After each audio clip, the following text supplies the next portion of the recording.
உக்ரம் யாராலையும் தணிக்க முடியல.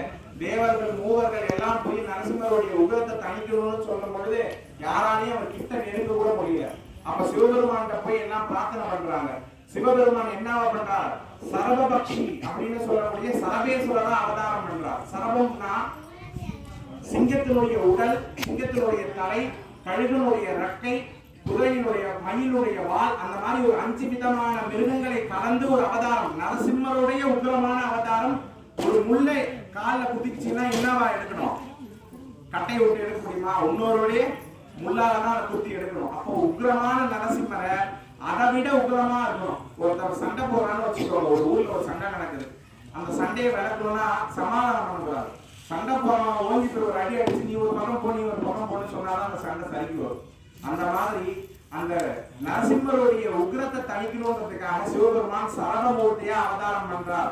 அந்த சரபமூர்த்தியினுடைய ரெக்கை இருக்கு பாருங்க, அந்த ரெக்கையில வலது பக்க ரெக்கையில பிரத்யங்கரா தேவியும், இடது பக்க ரெக்கையில சோழினி துர்கான்னு சொல்லக்கூடிய நம்மளுடைய துர்கை அம்பிகையும் அவருடைய 2 ரெக்கையா மாறுறாங்க.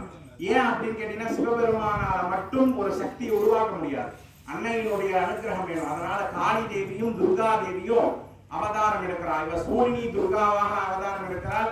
காளியா பரமேஸ்வரி அபய பிரத்யங்கரா தேவியா அவதாரம் எடுத்து இந்த 2 ரெக்கையிலையும் பிறந்தவங்க தான் இந்த அம்பாள்.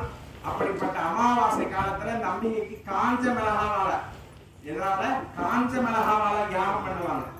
அவர் அந்த ஒரு 2-3 காஞ்ச மிளகா நம்ம சுத்தி போட்டு அடுப்புல போட்டாலே என்ன ஆகும்? நெடி ஏறும். ஆனா அவ்வளோ மூட்டையா அந்த காஞ்ச மிளகாய் இந்த மாதிரி அக்னியில போடும்போது ஒரு நெடி வராது. காரணம் அனைத்து நெடியும் அம்பாள் எடுத்துக்குவார்.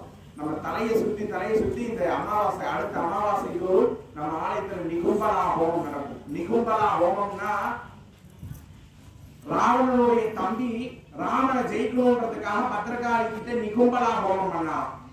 அந்த நிகும்பலா ஹோமம் பண்ணியிருந்தால் கண்டிப்பா ராவணன் தான் ஜெயிச்சிருப்பான், ராமன் தோற்றிருப்பான். அதனால ஆஞ்சநேயர் என்ன பண்ணுவாருன்னு கேட்டீங்கன்னா, அம்பாள்கிட்ட போய் உழுந்து அழுது கெஞ்சி கூத்தாடி அம்மாள்கிட்ட போயிட்டு நீங்க இந்த யாகத்தை ஏத்துக்க கூடாது அப்படின்னு சொல்லி ராமரை கடத்திட்டு வருவாங்க. அதனால ராமரை அங்கேயிருந்து கூட்டிட்டு போய் மறைச்சிடுவார் ஆஞ்சநேயர்.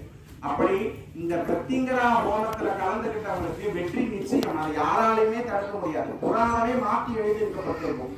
அப்படிப்பட்ட சக்தி அந்த பிரத்திங்கரா சக்தி.